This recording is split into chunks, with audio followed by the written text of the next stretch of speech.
Hello friends, welcome to Vel Rojan crime diaries. கொலை குறியீடுகள் அப்படிங்கிற பேரில் நம்ம வெப் சீரிஸ் பார்த்துட்ருக்கோம். ஏற்கனவே 2 எபிசோட் பார்த்துட்டோம். இன்றைக்கி 3வது எபிசோட் பார்க்க போகிறோம். என்னதான் நம்ம ட்ரூ கிரைம் கேசஸ் கம்பேர் பண்ணும்போது இதோட வியூஸ் குறைவாக இருந்தால் கூட அதுக்கு நீங்கள் கொடுக்குற ஆதரவு நிறைவாக இருக்குது. நிறைய பேர் பாசிட்டிவாக கமெண்ட் போடுறீங்க. 1-2 பேர் தான் நெகட்டிவாக. அது நம்ம வழக்கம் போல் வர்ற கமெண்ட் தான். மற்றபடி ஒரு 99% ஆஃப் நம்ம வியூவர்ஸ் இந்த எபிசோடுக்கு ஆதரவு கொடுத்துட்ருக்கீங்க. Thank you so much. பட் இந்த எபிசோடுக்குள்ளே போகிறதுக்கு முன்னாடி ஒரு விஷயத்தை நான் கிளியர் பண்ணிக்கிறேன். நிறைய வியூவர்ஸ் நம்ம ரெகுலராக பார்க்குற ட்ரூ கிரைமையும் இதையும் கன்ஃபியூஸ் பண்ணிக்கிறாங்க. ஸோ அதை நான் கிளாரிஃபை பண்ணுறேன். நம்ம சேனலில் எப்போவுமே நம்ம ரெகுலராக ட்ரூ கிரைம் கேஸ் தான் பார்த்துட்ருப்போம். பட் எப்போயாவது ஒருக்க நான் சினிமாக்கோ இல்லை வெப் சீரிஸுக்கோ சில கதைகள் எழுதி வைப்பேன். அந்த மாதிரி கதைகளை உங்ககிட்ட ஷேர் பண்ணுங்கிறதுக்காக ஒரு 6 மாதத்துக்கு முன்னாடி ஒரு வெப் சீரிஸ் பண்ணியிருந்தேன். இப்போ ஒரு வெப் சீரிஸ் மாதிரி. ஸோ அந்த த்ரூஅவுட் த வீக் நான் எழுதின வெப் சீரிஸை தான் கவர் பண்ணுறோம். இந்த வாரமும் நம்ம அதே மாதிரி தான் கவர் பண்ண போகிறோம். அடுத்த வாரத்துலேருந்து ரெகுலராக ட்ரூ கிரைம் கேசஸ் பார்க்கலாம். இது வரைக்கும் இந்த 2 எபிசோட்லையும் நம்ம என்ன பார்த்துட்டு இருந்தோம்னா, சென்னையில் அடுத்தடுத்து 3 இல்லத்தரசிகள் ரொம்ப கொடூரமாக கொலை செய்யப்படுறாங்க. ஒரே பேட்டர்னில் கொலை செய்யப்படுறாங்க. இந்த கிரைம் சீன்லேருந்து வெவ்வேறு விதமான தடயங்கள் கிடைக்குது. ஒரு கிரைம் சீனில் டிஎன்ஏ கிடைக்குது, இன்னொரு கிரைம் சீனில் ஃபிங்கர் பிரிண்ட் கிடைக்குது, இன்னொரு கிரைம் சீனில் ஃபுட் பிரிண்ட் கிடைக்குது. ஸோ இதை வச்சு நம்ம சென்னை போலீஸ் அந்த கொலைகாரனை வலை வீசி தேடிட்டு இருக்க இந்த நேரத்தில் ஸோ அந்த 2வது கிரைம் சீனில் கிடைச்ச ஃபிங்கர் பிரிண்ட்டை போலீஸ் அவங்க கிட்ட இருக்கிற நோன் கிரிமினல் டேட்டா பேஸில் ஒப்பிட்டு பார்க்கும்போது ஃபைனலாக ஒரு நீண்ட காலமாக ஜெயிலில் இருந்த ஒரு கொலைகாரனோட ஃபிங்கர் பிரிண்டோட மேட்ச் ஆயிருக்கு. அந்த கொலைகாரனை பற்றியும் அவன் எதுக்காக ஜெயிலுக்கு வந்தான், என்ன மாதிரி கிரைம் பண்ணிட்டு ஜெயிலுக்கு வந்தான்னு விசாரித்து பார்த்த சென்னை போலீஸே மிரண்டு போயிட்டாங்க. அப்படி ஃபிங்கர் பிரிண்ட் மேட்ச் ஆன அந்த கொலைகாரனோட பேரு நாராயணமூர்த்தி கலியபெருமாள். இந்த நபருக்கு 55 வயசாகுது. செங்கல்பட்டு மாவட்டத்தில் இருக்க ஈச்சங்கரணிங்கிற ஒரு குக்கிராமத்தை சேர்ந்தவர் தான் இந்த நபர். ஃபர்ஸ்ட் ஆஃப் ஆல், இவர் எப்படி இந்த 3 கிரைம்ல இன்வால்வ் ஆனார் அப்படிங்கிறத தெரிஞ்சுக்கிறதுக்கு முன்னாடி இந்த நாராயணமூர்த்தி கலியபெருமாள் எதுக்காக ஜெயிலுக்கு போனாருங்கிறத தெரிஞ்சுக்கலாம். அப்படி இவரோட வாழ்க்கையில் என்ன நிகழ்ந்ததுங்கிறத நம்ம தெரிஞ்சுக்கிறதுக்கு 25 வருடங்கள் பின்னோக்கி பயணம் செய்யணும். இந்த நாராயணமூர்த்தி பேசிக்காகவே ஒரு இன்ஜினியர் கிட்ட மேஸ்திரியாக வேலை பார்த்துட்டு இருந்திருக்கான். நம்மளுக்கு தெரியும், ஒரு வீடு கட்டுற ஸ்ட்ரக்சர் ஒரு இன்ஜினியர் இருப்பார். அவர் தான் பிளான் போட்டு கொடுப்பாரு. அதை எக்ஸிக்யூட் பண்ணுறவங்களுக்கு பேர் தான் மேஸ்திரி. அந்த மேஸ்திரி கீழே நிறைய சித்தால் வேலை பார்ப்பாங்க. ஸோ இவர் இந்த மாதிரி தான் நாராயணமூர்த்தி நிறைய இன்ஜினியர் கிட்ட வேலை பார்த்துட்டு இருக்காரு. ஸோ இவருக்கு கீழே நிறைய சித்தால் நிறைய பெண்கள் வேலை பார்க்குறாங்க. இந்த நாராயணமூர்த்தி பெண்கள் கிட்ட தவறாக நடக்கிறதுல அந்த ஏரியாவில் நம்பர் 1 கிரிமினல்ங்கிற அளவுக்கு பேர் எடுத்து வச்சிருக்கான். ஸோ இவன் கிட்ட வேலை பார்க்குற பெண்கள் கிட்ட நிறைய அட்வான்டேஜ் எடுத்துக்கிறான். ஃபார் எக்ஸாம்பிள், வயிற்று பொழப்புக்கே கஷ்டப்பட்டு வர்ற பெண்களை மிரட்டி என்கிட்ட நீ ஒத்துழைப்பு கொடுத்தா மட்டும்தான் உனக்கு நான் வேலை தருவேங்கிற மாதிரி மிரட்டி நிறைய பெண்களை தொடர்ந்து பாலியல் வன்புணர்வு பண்ண ஆரம்பிக்கிறான். சில பெண்கள் விருப்பப்பட்டு போறாங்க, பல பெண்கள் விருப்பமே இல்லாம தங்களோட குடும்ப சூழ்நிலை கருதி இவங்கிட்ட போற மாதிரி ஒரு சூழ்நிலை இருக்கு. இப்படியே பல பெண்களோட வாழ்க்கையில சீரழிச்சிட்டு வர்றான். ஸோ இவனால பாதிக்கப்பட்ட பெண்கள் சில பேருக்கு பயங்கரமான கோபம் வருது. என்னடா அது, வாழ்க்கை ஃபுல்லா நம்ம கஷ்டப்பட்டு உழைக்கிறோம், சம்பாதிக்கிறோம், ஸோ இவனுக்கு எதுக்கு நம்ம ஒத்துழைப்பு கொடுக்கணும் அப்படிங்கிற மாதிரி நிறைய பேர் அதுக்கு எதிர்ப்பு தெரிவிக்க ஆரம்பிக்கிறாங்க. அப்போ இவங்கிட்ட முடியாதுன்னு சொல்றாங்க. அப்போ இவன் என்ன சொல்றான், முடியாதா, அப்போ வேலையை விட்டு போங்கிறாங்க. அப்போ அந்த 4-5 பெண்கள் சேர்ந்து இவங்கிட்ட என்ன சொல்றாங்கன்னா, உனக்கு கல்யாணம் ஆச்சு, 2 பெண் குழந்தைகள் இருக்கு, நீ வீட்டுக்கு தெரியாம இவ்வளவு கிரைம் பண்ணிட்டு இருக்க, இப்போ நான் எங்களை மிரட்டி நீங்க இந்த மாதிரி பாலியல் வன்புணர்வு பண்ணிட்டு இருக்குங்கிற தகவலை உங்க மனைவி கிட்ட போய் சொன்னா ஆப்வியஸ்லி உன்னோட திருமண உறவு அஃபெக்ட் ஆகுமா, உங்க மனைவிக்கு உனக்கும் கருத்து வேறுபாடு வருமா, உன் மனைவி உன்னை விட்டு பிரிஞ்சு போறதுக்கு வாய்ப்பு இருக்கா அப்படிங்கிற மாதிரி இந்த பெண்கள் மிரட்ட ஆரம்பிக்கிறாங்க. அப்போ இவனுக்கு அது கடுமையான எரிச்சல் உணர்வு உண்டு பண்ணுது. நீயே என்கிட்ட வேலை பார்க்குறவ, அது என்ன நீ என்ன மிரட்டுறது, இனிமேல் உனக்கு வேலையே கிடையாதுன்னு ஒரு 4 பெண்களை அடிச்சு துரத்திடுறான். ஸோ அந்த பெண்களுக்கு இவன் மேல கோபம் வருது. ஏற்கனவே பாலியல் வன்புணர்வு பண்ணியிருக்கான், இப்போ வேலையை விட்டு துரத்திட்டான்.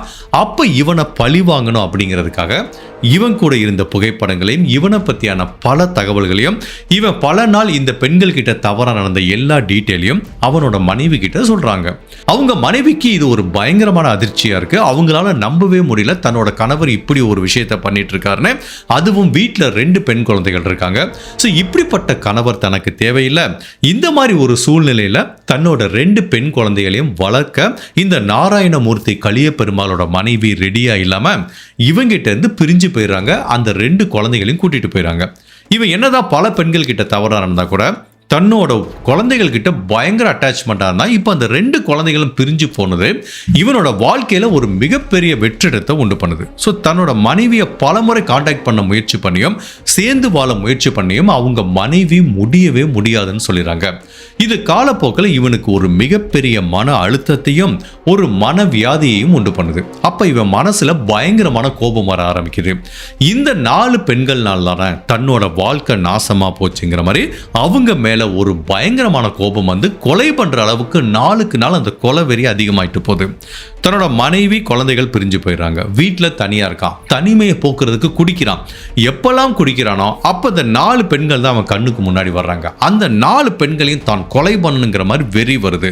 அதனால ஒரு நாள் என்ன பண்றான், இந்த 4 பெண்களும் எங்க தங்கியிருப்பாங்கன்னு தெரியும். ஒரே இரவுல அந்த 4 பெண்களையும் கொடூரமா கொலை பண்றான். பெரிய கத்தி எடுத்துட்டு போறான். ஒவ்வொரு பெண்களையும் கழுத்தை கட் பண்ணி சீலிங் ஃபேன்ல தொங்க விட்டுட்டு வர்றான். இதே மாதிரி தான் 4 பெண்களையும் கொலை பண்ணியிருக்கான். ஸோ இந்த வழக்கில் அவனுக்கு செங்கல்பட்டு நீதிமன்றத்தில் ஆயுள் தண்டனை கொடுக்குறாங்க. கிட்டத்தட்ட 20 வருடங்கள் சிறைவாசத்துக்கு அப்புறம் ஜெயிலில் நன்னடத்தையோட இந்த காரணத்துக்காண்டி தான் இப்போ சென்னையில் நடந்த இந்த 3 கொலைகள் நடந்த அந்த இன்சிடென்ட்டுக்கு 1 வருடத்துக்கு முன்னாடி தான் அவனை ஜெயிலேருந்து ரிலீஸ் பண்ணியிருக்காங்க. இந்த தகவலை படித்து பார்த்த சென்னை போலீஸே அரண்டு போயிட்டாங்க. பிகாஸ் அவன் 20 வருடங்களுக்கு முன்னாடி 4 பெண்களை எந்த பேட்டர்னில் கொலை பண்ணானோ இப்போ சென்னையிலையும் அதே பேட்டர்னில் தான் கொலை நடந்திருக்கு. கம்ப்ளீட்டாக ஓவர் கில்லிங். கழுத்தை கட் பண்ணி சீலிங் ஃபேனில் தொங்க விடுறது வந்து ஒரு வித்தியாசமான பேட்டர்னாக பார்க்கப்படுது. ப்ளஸ் அதே டயத்தில் இந்த நாராயணமூர்த்தி கலியபெருமாளோட ஃபிங்கர் பிரிண்ட் வந்து 2வது கிரைம் சீன்ல மேட்ச் ஆகிறதுனால அவன் ஏற்கனவே பரோல்ல வெளியில வந்ததுனால கண்டிப்பா அவன் தான் இந்த கிரைமை பண்ணியிருக்கிறதுக்கு வாய்ப்பு இருக்குன்னு போலீஸ் திங்க் பண்றாங்க. பட் போலீஸ் என்னதான் இவன் கொலைகாரன்னு சந்தேகப்பட்டா கூட உண்மையிலேயே அவனுக்கும் இந்த 3 பெண்களுக்கும் என்ன சம்பந்தம், அவன் எதுக்காக இந்த பெண்களை கொலை பண்ணணும் அப்படிங்கிறத போலீஸால யூகிக்கவே முடியல. அப்ப என்ன பண்ண முடியும், இந்த கலியபெருமாளை பிடிச்சி அவங்கிட்ட டிஎன்ஏ டெஸ்டோ இல்ல ஃபர்தரா டெஸ்ட் பண்ணி அவங்கிட்ட விசாரணை பண்ணாதான் தெரியும். பட் கலியபெருமாள் தான் இதை பண்ணியிருப்பான் அப்படிங்கிறத மேலும் உறுதிப்படுத்துறதுக்காக டிஜிட்டல் எவிடன்ஸை நாடி போறாங்க. ஜெனரலா பரோல்ல ஒரு கைது வெளியில வந்தானா அவன் வேற ஊர்ல இருந்தா கூட அடிக்கடி ஜெயிலுக்கு வந்து சைன் போட்டு கொடுத்துட்டு போனோம், பரோல் ஆஃபீஸரை பார்த்துட்டு போனோம். அந்த மாதிரி ஒவ்வொரு டைமும் பரோல் ஆஃபீஸரை பார்க்கறதுக்காக இவன் அடிக்கடி தன்னோட செங்கல்பட்டு அந்த கிராமத்திலிருந்து சென்னைக்கு வந்துட்டு போறான். ஸோ இந்த 3 கொலை நடந்தப்போ இந்த நாராயணமூர்த்தி கலியபெருமாள் எங்க இருந்தான் அப்படிங்கிறத அவனோட செல்போன் ரெக்கார்டை வச்சு செக் பண்ணி பார்க்கும்போது இந்த கொலை நடந்த அந்த டயத்தில் அவன் சென்னையில தான் இருந்தான். அதுவும் இந்த கிரைம் சீனை சுற்றி தான் இருந்தான் அப்படிங்கிறத அவனோட செல்போன் ரெக்கார்ட்ல இருந்து கண்டுபிடிக்கிறாங்க. ஸோ இது வந்து மேலும் அவன் தான் அந்த கொலையை பண்ணியிருப்பான் அப்படிங்கிறத உறுதிப்படுத்துது. ஸோ இப்போ போலீஸை பொறுத்த வரைக்கும் ஸ்ட்ராங்கான எவிடன்ஸ் இருக்கு. அவன் ஒரு பேசிக்காவே கிரிமினல், கொலைகாரன். அதே பேட்டர்ன்ல இந்த பெண்களை கொலை பண்ணியிருக்கான். கொலை நடந்தப்போ அவன் சென்னையில் இருந்திருக்கான். அதுவும் இவங்க வீட்டு லொக்கேஷனுக்கு பக்கத்தில் தான் இருந்திருக்கான். இப்போ 2வது கிரைம் சீன்லையும் அவனோட ஃபிங்கர் பிரிண்ட் மேட்ச் ஆகுது. ஸோ எல்லா கிரைமும் ஒரே பேட்டர்னில் நடக்கிறதுனால முதல் கொலையும் 3வது கொலையும் இவன் தான் பண்ணியிருக்கிறதுக்கு வாய்ப்பு இருக்கு அப்படிங்கிற மாதிரி போலீஸ் ஆஃபீஸர் 100% உறுதிப்படுத்துறாங்க. எந்த ஒரு கிரைம் சீன்லையும் சரி கன்ஃபஷன் கூட ஃபெயிலியர் ஆகலாம், அதே மாதிரி ஐ விட்னஸ் கூட தப்பா போகலாம். பட் ஃபாரன்சிக் எவிடன்ஸும் பிசிக்கல் எவிடன்ஸும் 99.9% வந்து கரெக்டா இருக்கும். ஸோ இந்த கேஸை பொறுத்த வரைக்கும் பிசிக்கல் எவிடன்ஸ் ஃபிங்கர் பிரிண்ட் இருக்கிறதுனால ஸோ அவன் தான் கொலை பண்ணியிருப்பான் அப்படிங்கிற நம்பிக்கையில போலீஸ் அவனை தேடி செங்கல்பட்டுக்கு போறாங்க. ஸோ இந்த பிசிக்கல் எவிடன்ஸ் சொன்ன மாதிரி இந்த 3 பெண்களையும் உண்மையிலேயே இந்த நாராயணமூர்த்தி கலியபெருமாள் தான் கொலை பண்ணானா, அப்படி அவன் தான் கொலை பண்ணானா, எதுக்காக கொலை பண்ணான், அவனுக்கும் இந்த பெண்களுக்கும் என்ன சம்பந்தம் அப்படிங்கிற பலவிதமான திருப்பங்கள் நிறைஞ்ச இந்த 3வது எபிசோட தான் இனிமேல் பார்க்க போறோம். கடைசி வரைக்கும் ஸ்கிப் பண்ணாம பாருங்க. பட் நீங்க யாருமே எதிர்பார்க்காத பலவிதமான ட்விஸ்ட் இந்த வழக்கில் காத்துட்டு இருக்கு. அப்படி இந்த நாராயணமூர்த்தி கலியபெருமாளை தேடிட்டு போன போலீஸுக்கு என்ன அதிர்ச்சி காத்துட்டு இருந்தது அப்படிங்கறத நம்ம தெரிஞ்சுக்கிறதுக்கு முன்னாடி உங்க டைம் 2 செகண்ட்ஸ் எனக்காக ஸ்பெண்ட் பண்ணி என்னோட வீடியோஸ் உங்களுக்கு பிடிச்சிருந்துச்சுன்னா லைக் பண்ணிட்டு கமெண்ட் பண்ணுங்க. இன்கேஸ் என்னோட சேனலை இது வரைக்கும் நீங்க சப்ஸ்கிரைப் பண்ணாம பார்த்தீங்கன்னா மறக்காம சப்ஸ்கிரைப் பண்ணி என்ன சப்போர்ட் பண்ணுங்க. மேலும் இந்த எபிசோடுக்குள்ளே போகிறதுக்கு முன்னாடி நான் ஜென்ரலாகவே நெகட்டிவ் கமெண்ட்ஸை பற்றி ஒரி பண்ணிக்க மாட்டேன், அதுக்கு வந்து ரிப்ளையும் பண்ண மாட்டேன். கிரிட்டிசைஸ் பண்ணுறது வேற, ஒருத்தவங்களை தரக்குறைவாக நெகட்டிவாக கமெண்ட் பண்ணுறது வேற. பட் இந்த வீடியோவுக்கு நம்மளோட இந்த வெப் சீரிஸ்க்கு அந்த 2-3 கமெண்ட்டை படிக்கும்போது எனக்கு என்ன தோணுதுன்னா, எல்லாருமே என்ன சொல்லியிருந்தாங்கன்னா, என்னடா கதை எழுதுறா, இதெல்லாம் ஒரு கதைன்னு வந்து போடுற அப்படிங்கிற மாதிரி ரொம்ப நெகட்டிவாக ரொம்ப ஹர்ட் பண்ணுற மாதிரிலாம் சில கமெண்ட் இருந்தது. அந்த மாதிரி இதுக்கு நான் இப்போ என்ன சொல்ல விரும்புகிறேன்னா, நான் ஒன்றும் எக்ஸ்பீரியன்ஸ் ரைட்டர்லாம் கிடையாது.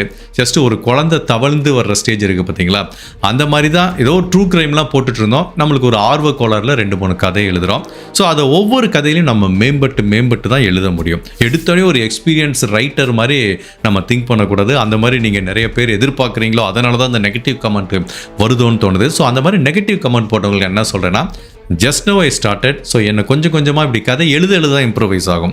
ஈவன் நான் லாஸ்ட் டைம் பாக்யராஜ் சாரை மீட் பண்ணும்போது ஒரு அட்வைஸ் கேட்டேன். சார், எங்களை மாதிரி புதுசாக எழுதுகிறவங்களுக்கு உங்களை மாதிரி ஒரு எக்ஸ்பீரியன்ஸ் திரைக்கதையில் ஜாம்பவான் என்ன சார் அட்வைஸ் சொல்வீங்க?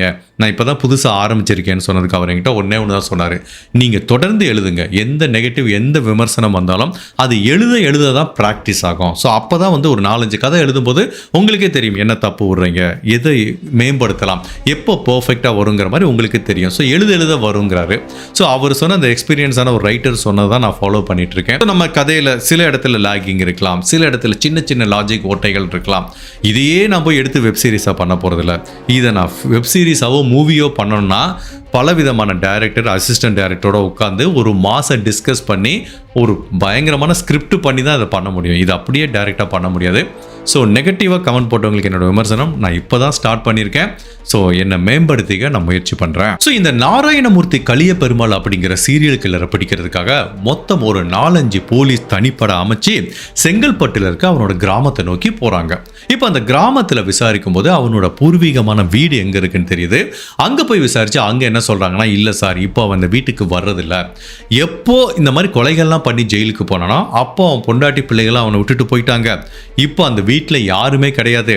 அவன் திரும்ப அந்த கிராமத்துக்கு தான் வந்தான். பட் இந்த வீட்டில் இருக்க பிடிக்காம ஊருக்கு ஒதுக்குப்புறமா ஒரு பாலடைஞ்ச வீடு இருக்கு சார், ஒரு அபண்டட் ஹவுஸ். அந்த வீட்டில் தான் போய் தங்கியிருக்கான். மேபி இங்கே வந்து தன்னோட மனைவிகள் குழந்தைகள் ஞாபகம் வருதுங்கிறதுனால அங்கே இருப்பான். பட் ஆளை நீங்கள் பார்த்தீங்கன்னா சுத்தமாக பைத்தியக்கார மாதிரி மாறிட்டான் சார். தாடியெல்லாம் வச்சு அவன் சில சமயம் பேசுகிறதே சுயநினைவோட பேசுகிறானானே எங்களுக்கு தெரியல. பட் நீங்கள் எதுக்கு இப்போ அவனை தேடி வந்திருக்கீங்கன்னு தெரியல. பட் நீங்கள் அவனை பார்க்கணும் அப்படின்னா அந்த ஊருக்கு ஒதுக்குப்புறமா இருக்கிற அபண்டட் ஹவுஸுக்கு போங்கங்கிற மாதிரி சொல்கிறாங்க. உடனே போலீஸ் டீமும் அந்த அபண்டட் ஹவுஸுக்கு போகிறாங்க. சுற்றி வளைச்சிடுறாங்க. அப்படி வளைச்சிட்டு அவனை கூப்பிடுறாங்க. உள்ளே இருந்து எந்த ரெஸ்பான்ஸும் இல்லை. அப்போ ஒரு 2-3 போலீஸ் ஆஃபீஸர் உள்ளே போகிறாங்க. கிட்டத்தட்ட ஒரு மனநலம் பாதிக்கப்பட்ட பைத்தியக்கிற மாதிரி தான் அந்த வீட்டுக்குள்ளே உட்காந்துருக்கான். பக்கத்தில் ஒரு பெரிய ஒரு ஹேண்ட்பேக் மாதிரி வச்சுருக்கான். அந்த ஹேண்ட்பேக்கை போலீஸ் அப்படி பிடிச்சு பார்க்குறாங்க. அவனை கூப்பிடுறாங்க. இப்போ போலீஸ் அவனை அப்ரோச் பண்ண நெருங்கும் போது திடீர்னு அந்த பில்டிங்கை விட்டு ஓட முயற்சி பண்ணுறான். பட் சுற்றி இருக்கிற போலீஸ் எல்லாமே அவனை ரவுண்ட் அப் பண்ணிடுறாங்க. அவன் அந்த போலீஸ் ஆஃபீஸர் கேட்குறாங்க, எதுக்குடா என்னை பார்த்து பயந்து ஓடுறேன்னு கேட்குறாங்க. போதும் சார், இந்த போலீஸ் ஆஃபீஸரே பார்த்து 20 வருஷம் ஜெயிலில் இருந்துட்டேன், உங்களை பார்த்தாலே பயமாக இருக்கு. இப்போ தான் தண்டனைலாம் முடிஞ்சு நான் வந்துட்டேன்ல, பரோல்லாம் கரெக்டாக சைன் போட்டுட்டு இருக்கல, எதுக்கு சார் என்னை இங்கே வந்து டார்ச்சர் பண்ணுறீங்க அப்படிங்கிற மாதிரி அவன் கேட்குறான். டார்ச்சர் பண்ணுறமா? ஏன்டா சென்னையில் வந்துட்டு 3 பேரை கொலை பண்ணிட்டு கழுத்தறுத்து போட்டு போயிட்ட, ஒன்றை எப்படிடா விட முடியும்னு போலீஸ் ஆஃபீஸர் கேட்குறாங்க. சார் என்ன சார் சொல்கிறீங்க? நான் எங்கே சார் கொலை பண்ணேன்?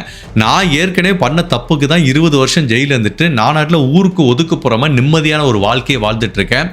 இப்போ என்ன இதுக்கு சார் தேவையில்லாமல் அந்த 3 கொலைகளையும் வந்து லிங்க் பண்ணுறீங்க அப்படிங்கிற மாதிரி கேட்குறான்.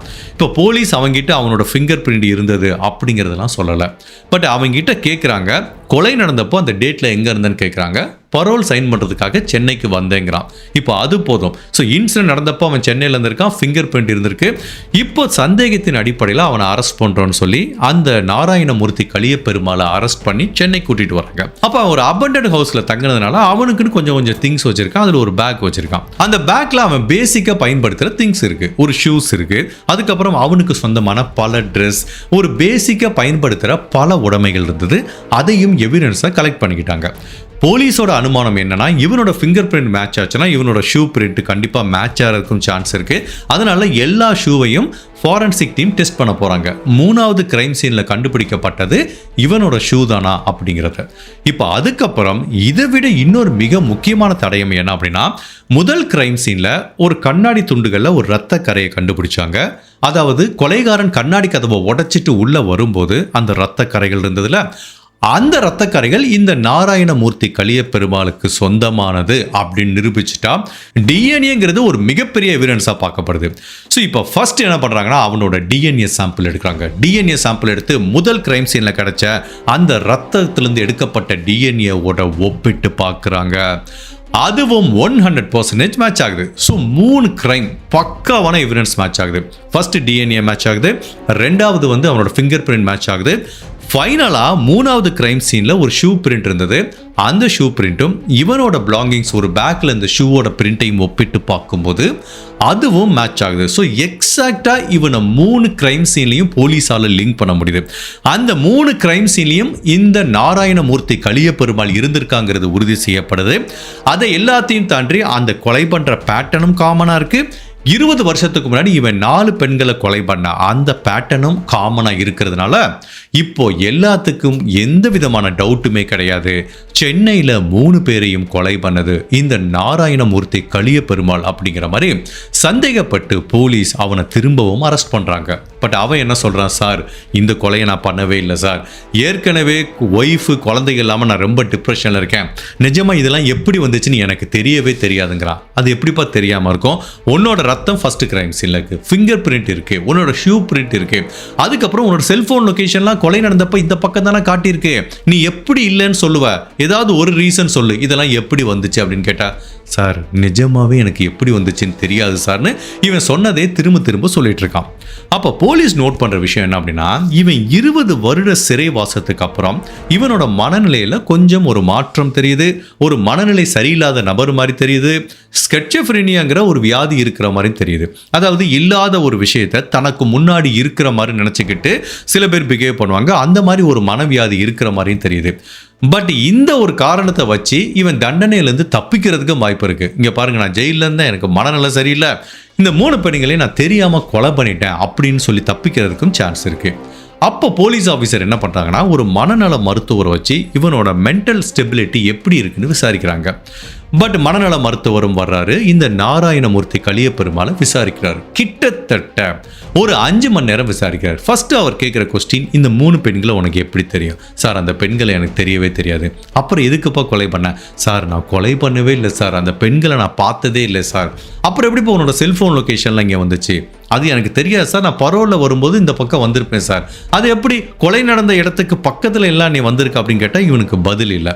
அப்போ அந்த மனநல மருத்துவர் கிட்டத்தட்ட ஒரு 4-5 மணி நேரம் நீண்ட டிஸ்கஷனுக்கு அப்புறம் என்ன முடிவு பண்ணுறாருன்னா, இவனுக்கு கண்டிப்பா சில மனநல பிரச்சனைகள் இருக்கு. அதாவது இந்த 20 வருட ஜெயில் வாழ்க்கை அவனுக்கு ஒரு மிகப்பெரிய தாக்கத்தை ஏற்படுத்தியிருக்கு. தன்னோட மனைவி குழந்தைகளோட பிரிவு அவனோட மனசுல ஒரு மிகப்பெரிய வடுவை ஏற்படுத்தியிருக்கு. அதே டயத்துல அவர் கண்டுபிடிக்கிற இன்னொரு மிக முக்கியமான விஷயம் என்ன அப்படின்னா, ஒரு 4 பெண்களை கொலை பண்ணிட்டு தான் இவன் ஜெயிலுக்கு போனதுனால அந்த 4 பெண்கள்னால தான் தன்னோட வாழ்க்கையே போச்சுன்னு நினைக்கிறான். அந்த 4 பெண்கள் தான் ஒய்ஃபு கிட்ட போட்டு கொடுத்தாங்க, அவங்கள கொலை பண்ணதுனால தான் இவன் 20 வருடங்கள் சிறையில் இருக்கான். ஸோ அந்த பெண்கள் மேல இருக்கிற கோபமும் அந்த பெண்கள் மேல இருக்க ஆதங்கமும் இன்னமே அவனோட ஆள் மனசுல குடிகொண்டு இருக்கிறது. ஸோ அந்த பெண்களை பத்தியான ஒரு காழ்ப்புணர்ச்சியும் பழிவாங்கும் உணர்ச்சியும் என்னதான் அந்த பெண்கள் இறந்து போனா கூட இன்னமே மனசுல இருக்கிறதுனால இவ்வளவு பிசிக்கல் எவிடன்ஸ், ஃபாரன்சிக் எவிடன்ஸ், இந்த 3 கொலைகளையும் இவன் தான் பண்ணியிருப்பான் அப்படின்னு நினைக்கிறதுனால அப்ப இந்த கலிய பெருமாள் கிட்ட பேசின மனநல மருத்துவர் என்ன மாதிரி ஒரு தியரி சொல்றாருன்னா, இவன் கிரைம் சீன்ல இருக்கான், கொலை பண்ணிருக்கான் நல்லா தெரியுது, பட் இவன் இல்லவே இல்லைங்கிறான். பட் இவனுக்கு ஸ்கெட்சோஃப்ரெனியாங்கிற ஒரு வியாதி இருக்கிறதுனால இல்லாத ஒருத்தவங்களை இருக்கிற மாதிரியும் இல்ல வேற ஒரு நபர்கள் இன்னொரு நபரோட உருவம் மாதிரி தெரியறதுக்கும் வாய்ப்பு இருக்கிறதுனால இது மேபி ஒரு சான்ஸா இருக்கலாம். இந்த கொலை செய்யப்பட்ட 3 பெண்களை இவன் ஆக்சிடென்டா பார்த்திருக்கலாம். அப்போ இவனோட மனசுல அந்த பழைய இவனோட வாழ்க்கையை சீரழிச்ச அந்த 4 பெண்களை பத்தியான நினைவுகள் அடிக்கடி இருக்கிறதுனால இந்த பெண்களை பார்க்கும்போது அவனுக்கு அந்த பெண்கள் மாதிரி தெரிஞ்சு ஸோ தன் மனசுல இருக்க காழ்ப்புணர்ச்சியை இன்னமே தீர்த்துக்கிறதுக்காக இந்த பெண்களை இவன் கொலை பண்ணிருக்கலாம். அதனால தான் கிட்டத்தட்ட அதே பேட்டர்ன்ல இவன் கொலை பண்ணியிருக்காங்கிற மாதிரி மனநல மருத்துவர் சொல்றாரு. இது ஒரு வேலிடான பாயிண்டா இருக்கு. ஸோ 2 சினாரியோ தான். ஒன்று, இந்த மனநல மருத்துவர் சொன்னது கரெக்டா இருக்கும், அந்த 4 பெண்கள் மாதிரி இந்த 3 பெண்களை நினைச்சு இவன் கொலை பண்ணியிருக்கலாம் ஒன்று. இல்லை, 2வது, இந்த 3 பெண்களையும் இவன் தான் கொலை பண்ணியிருப்பான், அதுக்கு வேற ஏதாவது ஒரு மோட்டிவ் இருக்கலாம். பட் அட் த எண்டு இவன் தான் கொலை பண்ணியிருக்கான். இப்போ மோட்டிவ்ங்கிறது ரெண்டாவது விஷயம். மனநல மருத்துவர் சொல்ற மாதிரி ஒரு தியரியை எடுத்துட்டு போயிட்டு இவனுக்கு தண்டனை வாங்கி தரலாம், இல்லை அவனுக்கு மனநல மருத்துவ ட்ரீட்மெண்ட் கொடுக்கலாம், இந்த 3 கேஸையும் க்ளோஸ் பண்ணலாங்கிற மாதிரி போலீஸ் முடிவு பண்றாங்க. ஸோ இவனுக்கு அகைன்ஸ்டா குற்றப்பத்திரிகை தாக்கல் செய்யப்படுது, பலவிதமான ஃபாரன்சிக் தடயங்கள் ரெடி ஆகுது, டிஜிட்டல் எவிடன்ஸ் செல்போன் சிக்கல் ரெடி ஆகுது. ஸோ எல்லாத்தையும் எடுத்துட்டு இந்த வழக்கு நீதிமன்றத்துக்கு போகுது. அப்ப நீதிமன்றமும் இந்த வழக்கை விசாரிக்குது. So physical evidence, forensic evidence இருக்கு. பட் மனநல மருத்துவர் ஒரு தியரி சொல்றாரு பாத்தீங்களா, இவனுக்கு ஸ்கிசோஃப்ரெனியா இருக்கலாம், அந்த 4 பெண்கள் மாதிரி நினைச்சு இவன் இந்த 3 பெண்களை கொலை பண்ணிருக்கலாங்கிற மாதிரி ஒரு தியரி சொன்னா கூட நீதி அரசர் அதை ஏத்துக்கிறதுக்கு ரெடியா இல்ல. ஒருத்தன் அவ்வளவு மனசு பேதலிச்சு இந்த பெண் மாதிரியே தெரியுதுன்னு இன்னொரு பெண்ணை கொலை பண்றானா, அவன் எப்படிப்பா இவ்வளவு கிரைம் சீன்ல இருக்க தடயங்களை கிளியர் பண்ணிட்டு போக முடியுது?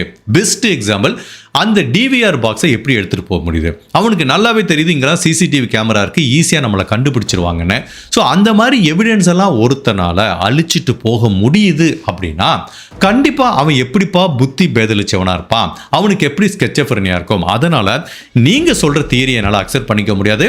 பட் அவன் அந்த கிரைம் சீன்ல இருந்ததுக்குரிய தடயங்கள் இருக்கிறதுனால நாராயணமூர்த்தி கலியபெருமாள் அப்படிங்கிற இந்த நபர் தான் இந்த 3 பெண்களை கொலை பண்ணாரு அப்படிங்கிறத இந்த நீதிமன்றம் உறுதியா நம்புதுன்னு அந்த நபருக்கு, நாராயணமூர்த்தி கலியபெருமாளுக்கு பரோல வெளிவர முடியாத மாதிரி திரும்பவும் ஆயுள் தண்டனை கொடுக்குறாங்க.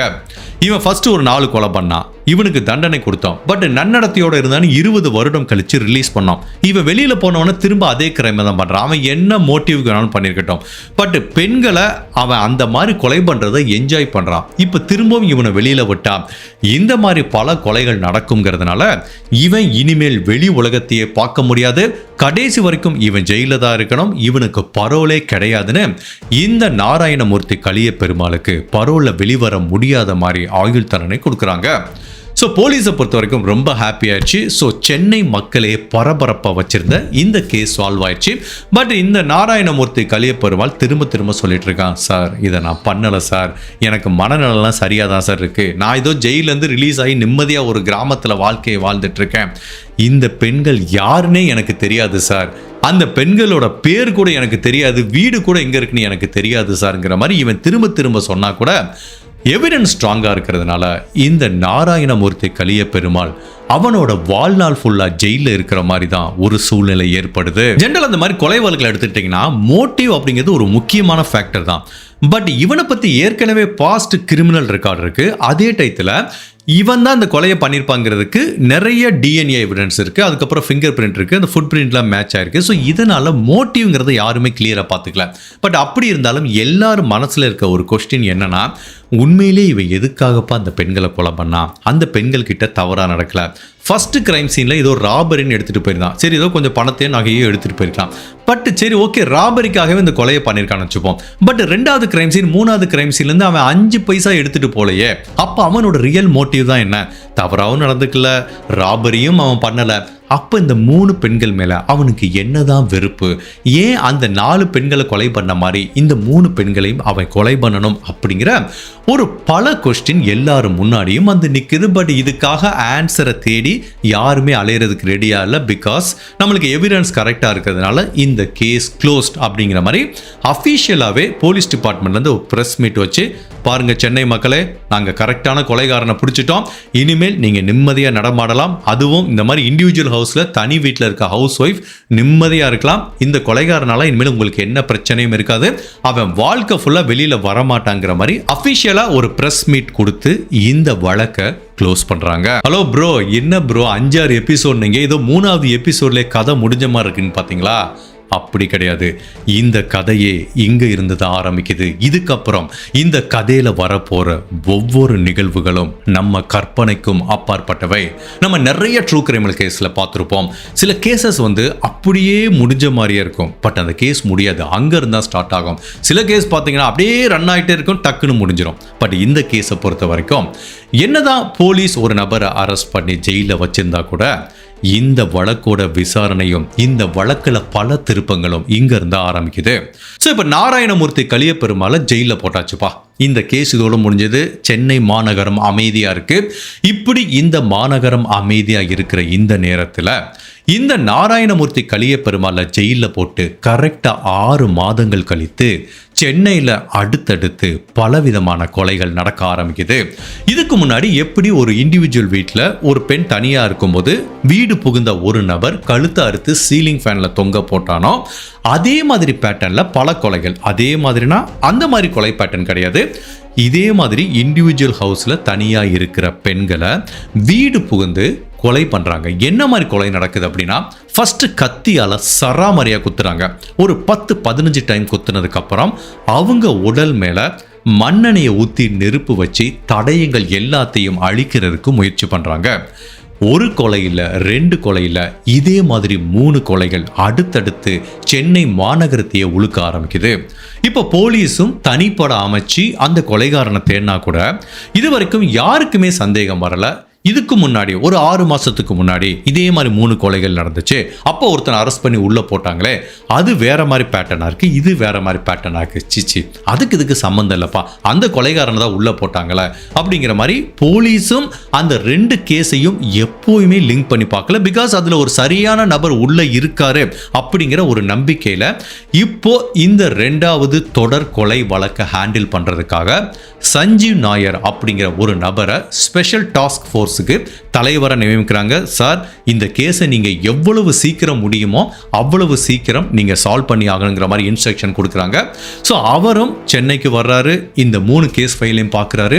அடுத்தடுத்து சென்னையில் நடக்கிற இந்த கொலைகளை பத்தி தீவிரமா விசாரிக்கிறாரு. இந்த சஞ்சய் நாயர் அப்படிங்கிற ஒரு டிடெக்டிவ் எடுத்துக்கிட்டீங்கன்னா வெரி வெரி ஸ்மார்ட்டான டிடெக்டிவ். நான் நிறைய கேஸ்ல சொல்லியிருக்கேன். எல்லா இடங்களையும் தடயங்கள் ஒளிஞ்சிருக்கும். எல்லா கிரைம் சீனும் 1000 கதைகள் சொல்லும். ஒவ்வொரு தடயமும் நம்மளுக்கு பலவிதமான கதைகள் சொல்லும். பட் அது எப்படி அந்த தடயங்கள் எங்க ஒளிஞ்சிருக்கு அப்படிங்கிறத ஒரு திறமையான டிடெக்டிவால தான் கண்டுபிடிக்க முடியும். ஃபாரன்சிக் என்ன பண்ணுனா, தடயங்கள் கிடைச்ச தடயங்களை எப்படி நிரூபிக்கணும் அப்படிங்கிறத நம்மளுக்கு சொல்லித்தரும். பட் எந்த இடத்துல என்ன மாதிரி தடயம் கிடைக்கும், ஏதோ ஒரு தப்பு இருக்கே அப்படிங்கிற மாதிரி ஒரு உள்ளுணர்வு சொல்லும். வேட்டையாடு விளையாடு படம் பார்த்துருப்பீங்களா, அதுல கமலஹாசன் இப்படி தான் கார் எடுத்துட்டு போவாரு. 2 பெண்களை தேடி போகும்போது திடீர்னு ஒரு காட்டுக்குள்ள ஒரு வழி போகும். அந்த இடத்துல அப்படியே வண்டியை நிப்பாட்ட சொல்லி நடந்து போவார்ல, அதுதான் ஒரு டிடெக்டிவோட உள்ளுணர்வு சொல்லும். இப்போ இந்த சஞ்சீவ் ராயர் என்ன பண்றாரு, அப்படியே இந்த கேஸ் ஃபைலை பார்த்துட்டு இருக்காரு. யார் அவன் 3 பெண்களை ஒரே மாதிரி கொலை பண்றானே, மோட்டிவும் கிளியரா இல்லையே, என்ன பிரச்சனை அப்படிங்கிற மாதிரி பார்க்குறாரு. ஸோ இதே மாதிரி அவங்க ஹஸ்பண்டை பற்றி பார்க்குறாரு. ஏதாவது ஹஸ்பண்ட்லாம் சேர்ந்து பண்ணுறாங்களா அப்படின்னு பார்த்தா எதுவுமே இல்லை. இந்த 2வதாக கொலை செய்யப்பட்ட 3 பெண்களுக்கும் ஏதாவது தொடர்பு இருக்கா அப்படின்னு பார்த்தா அதுவுமே இல்லை. ஸோ இந்த 3 பேரையும் லிங்க் பண்ண முடியல. ஜென்ரலாக எந்த ஒரு சீரியல் கில்லர் கேஸ்லையும் எடுத்துக்கிட்டிங்கன்னா ஒரு தொடர் கொலை நடக்குதுன்னு வச்சுக்கோங்களேன், அந்த 3 பேரையும் ஒரே நபர் தான் கொலை பண்ணுறான் அப்படின்னா அந்த 3 பேருக்கும் கண்டிப்பாக ஏதாவது ஒரு லிங்க் செயின் இருக்கும். ஒன்று தெரிஞ்சவங்களா இருப்பாங்க, இல்லை எல்லாருமே ஒரே மாதிரி வேலை பார்க்குறவங்களா இருப்பாங்க, ஏதாவது ஒரு தொடர்பு இருக்கும். பட் அப்படி எதுவுமே தொடர்பு இல்லைன்னா அதுதான் ஒரு ரெட் ஃப்ளாக். சம்திங் ஏதாவது ஒன்று அந்த இடத்துல தப்பாக இருக்குன்னு அர்த்தம். ஃபார் எக்ஸாம்பிள், நம்ம எவ்வளவோ கிரைம் கேசஸ் பார்த்துருக்கோம். பாலியல் தொழில் பண்ணுற பெண்களை சில சீரியல் கில்லர் தேடி தேடி கொலை பண்ணுவாங்க. நீங்கள் நான் பார்த்தீங்கன்னா தெரியும், அந்த கொலை செய்யப்பட்ட பெண்களுக்கு எந்த லிங்க்குமே இருக்காது, ஒருத்தருக்கு ஒருத்தர் பரிச்சயமே இருக்காது. ஆனால் 3 பேருமே பாலியல் தொழில் பண்றவங்க அப்படிங்கிற மாதிரி ஒரு லிங்க் இருக்கும்.